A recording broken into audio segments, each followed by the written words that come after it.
سورہ حاقہ مکی صورت ہے، ہجرت سے پہلے اس کا نزول ہوا۔ قرآن پاک کی ترتیب کے اعتبار سے اس کا نمبر 69 ہے، 69، اور قرآن پاک نازل ہونے کے اعتبار سے اس کا نمبر 78، 78 ہے۔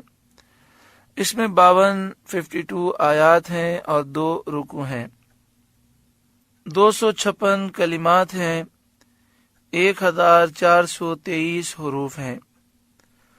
بسم اللہ الرحمن الرحیم، اللہ کے نام سے شروع جو نہایت مہربان رحم والا۔ الحاقہ، وہ ثابت ہونے والی، حق ہونے والی، یعنی قیامت جو حق ہے اور ثابت ہے، اس کا وقوع یقینی اور قطعی ہے، یقیناً وہ واقع ہوگی، اس میں کوئی شک نہیں۔ ملحاقہ، کیسی وہ حق ہونے والی، کیسی وہ ثابت ہونے والی، یعنی وہ نہایت عجیب اور عظیم الشان ہے۔ وما ادراک ملحاقہ، اور تم نے کیا جانا کیسی وہ حق ہونے والی، ثابت ہونے والی،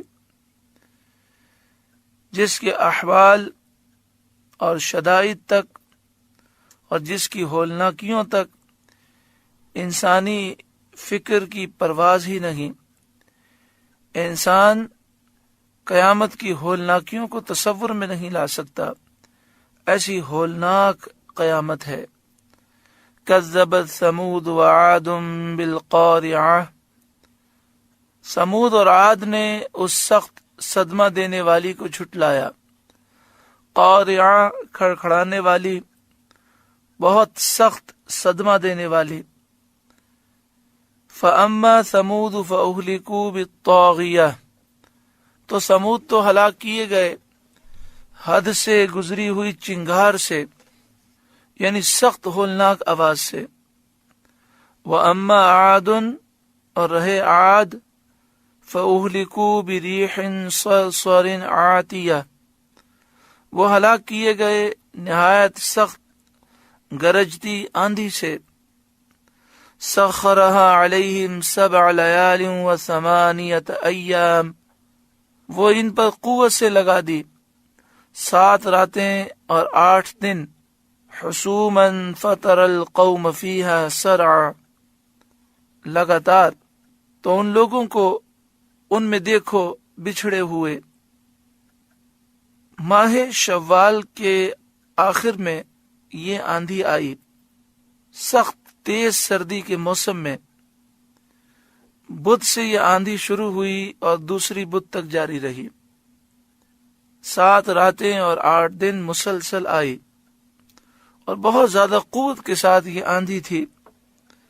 فطر القوم فیہا سرعا، تو ان لوگوں کو ان میں دیکھو بچھڑے ہوئے، یعنی ان دنوں میں دیکھو ان کا حال کیا ہوا کہ وہ بچھڑ گئے، کہ موت نے انہیں ایسا ڈھا دیا، ایسا برباد کر دیا۔ کأنہم اعجاز نخل خاویہ، گویا وہ کھجور کے ڈنڈ ہیں گرے ہوئے۔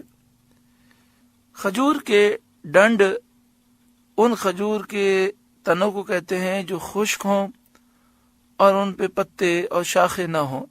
تو جس طرح خشک کھجور کے تنے جو پتوں اور شاخوں سے محروم ہوتے ہیں، زمین پر گرے ہوئے ہوتے ہیں، اس طرح یہ قوم تباہ و برباد ہو کر زمین پر بکھری ہوئی تھی۔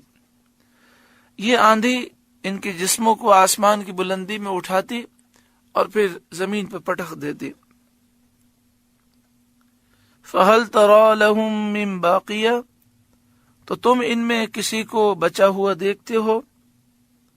کہا گیا ہے کہ 8ویں روز جب صبح کو وہ سب لوگ ہلاک ہو گئے تو ہواؤں نے انہیں اڑا کر سمندر میں پھینک دیا اور ایک بھی باقی نہ رہا۔ وَجَاءَ فِرْعَوْنُ وَمَنْ قَبْلَهُ، اور فرعون اور اس سے اگلے، اس سے بھی پہلی امتوں کے کفار، والمؤتفکات بالخاطئہ، اور الٹنے والی بستیاں خطا لائے نافرمانیوں کی شامت سے، مثل قوم لوط کی بستیوں کے، یہ سب خطا لائے، افعال قبیحہ، معاصی اور شرک کے مرتکب ہوئے۔ یعنی یہاں پر فرعون کا ذکر کیا گیا، فرعون سے پہلی قوموں کا ذکر کیا گیا، قوم لوط کی بستیوں کا ذکر کیا گیا کہ سب نے گناہ کیا، اللہ تعالی نے سب کو برباد فرمایا۔ قوم عاد جو بڑے لمبے اور چوڑے تھے، جب 8 دن آندھی چلی تو وہ بے بس ہو گئے، وہ بھی ہلاک ہوئے۔